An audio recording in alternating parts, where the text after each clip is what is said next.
This is Matthew Towery from World Baseball Network. Right beside me is the last 30-game winner in Major League Baseball, Denny McLain. Denny is a three-time All-Star and two-time AL Cy Young Award winner.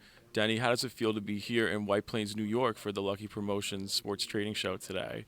Oh, it's been a good time. I mean, we get in here normally once a year, twice a year, and we haven't been here since COVID, actually. So we're looking at 5 years before we've come back. And, that was a devastating time for all of us, and everybody's just trying to make their way back into getting everything off the ground again because, contrary to belief, the last 5 years have not been very happy for very many people with all of the chaos that took place because of COVID. So I think we're back on the track, and hopefully we got some other issues in our country right now that need to be straightened out.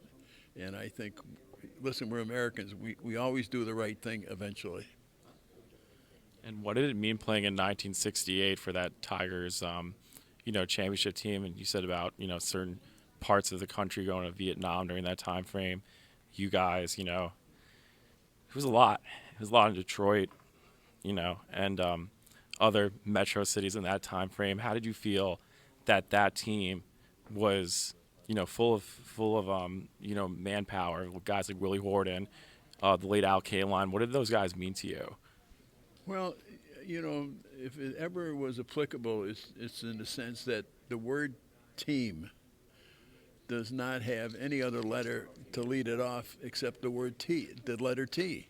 Yeah. So you have to draw your attention to that because, we had 40 guys that could play, and which was really, really, really a salute to the organization the way they put that club together. We should have won it 3 years in a row, but in '67, Boston had a great year. '68, we won it. '69, St. Louis come back and won it, and they won it by big margin, 11, 12 game, maybe not, maybe Baltimore. And so, it was a matter of circumstances that cost us a couple of years. But on the other hand, you got to play better when you get a chance. We didn't do that very well.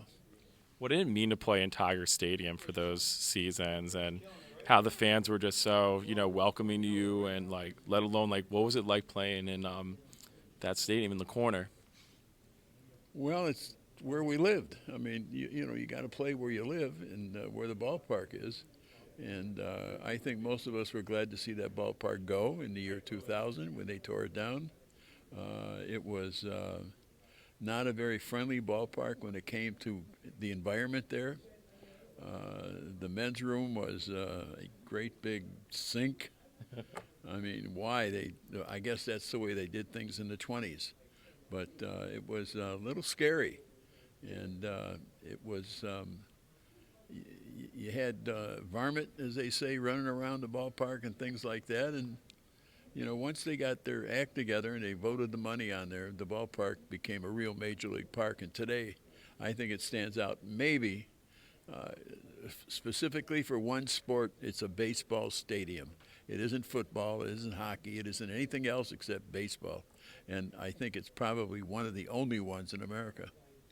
What does it mean for Jim Leland to have his number retired by the Tigers last August, and how, it was pretty interesting seeing him go out in that Corvette ZR1 out of the right field open area. How did you just feel about the ceremony that the Tigers have put on for Jim last August? Well, I'm pleased Jim got the ceremony. He's a good man, good baseball guy, good player in his own right. And but the bottom line was his contribution was to the organizations that he managed because he knew how to play the game. What does Miguel Cabrera mean for the Tigers, and just how much he was a relentless hitter? You know, the last 4 or 5 years he wasn't very good with us and cost us an awful lot of things. What I've always learned is once you put the uniform on, you play 110% every day.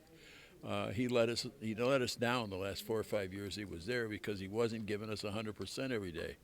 In fact, he wanted more days off than he wanted to play. When you're making $30 million a year, at a very minimum, you've got one requirement: get dressed and go play. So I think a lot of players were a little bit upset that, in fact, he didn't take the right steps to get back into shape and play the game the way it was meant to be played. What did it mean playing for the Indios de Mayaguez in Puerto Rico in 1964, the '65 season, and how, you wanted to come out on top of your game heading into your first few big league seasons from that Winter League season, especially? I just don't remember. I remember the city of Mayaguez. That's about all I remember. I was a 19-year-old kid. I'd just gotten married. So there were a lot of things going on in my life, but I have very little recollection Puerto Rico. Puerto Rico. Yeah, it's just one of those things. So many things have happened in my life to make them good, to make them bad, make them in between. But that's a tough thing to remember. It was a very, very busy year for us with the Tigers and what have you. A lot of changes. So, but the biggest thing, I just have no recollection for the, not much at all for Mayaguez. Mayaguez, yeah. So, who were the most like feared hitters that you felt you had trouble getting out during your pitching career? I had none. I mean, listen, nobody's ever hit 400 or 500. Nobody. And until somebody does, pitchers shouldn't be afraid to throw the baseball. I mean, you give a guy the best hitter in the league. He gets up 10 times, he gets 3 hits. Mm-hmm. Is that success? I mean, I'm not sure if it is. Although that's the standard that Major League Baseball uses, and I agree with that. But you got to use some kind of a standard, and that has been the one that they've maintained. Listen, my father-in-law was Lou Boudreau, who put in the shift against Ted Williams back in the 40s. Yeah. And he is the genius that put that in.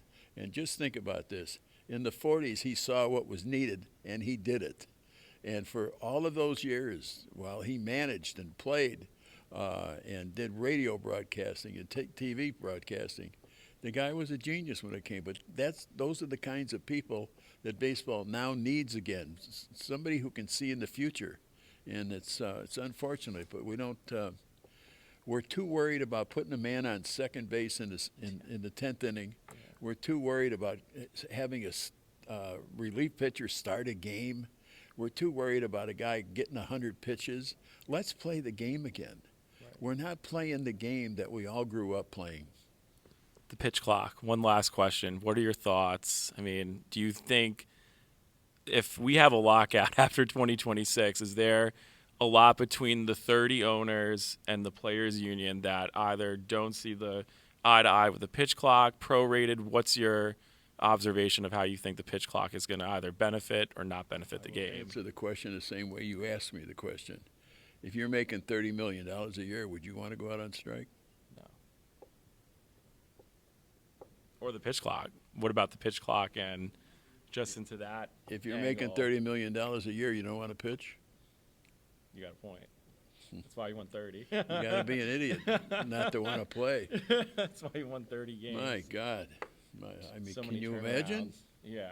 I mean, you're making $30 million a year and you don't want to play? You want to go on strike? Come on. Cut the season in half. Yeah. Those are just like in the political world right 20. now. Everybody's trying to scare each other. I mean, let's all get down to the same table, talk about what we need to get talked about, and let's get it behind us. Let's start all over again. Let's put the motors in the right place. Denny, you said it the best. Appreciate you for this segment. My name is Matthew Towery from World Baseball Network. Right beside me, last 30-game winner in Major League Baseball history, Denny McLain.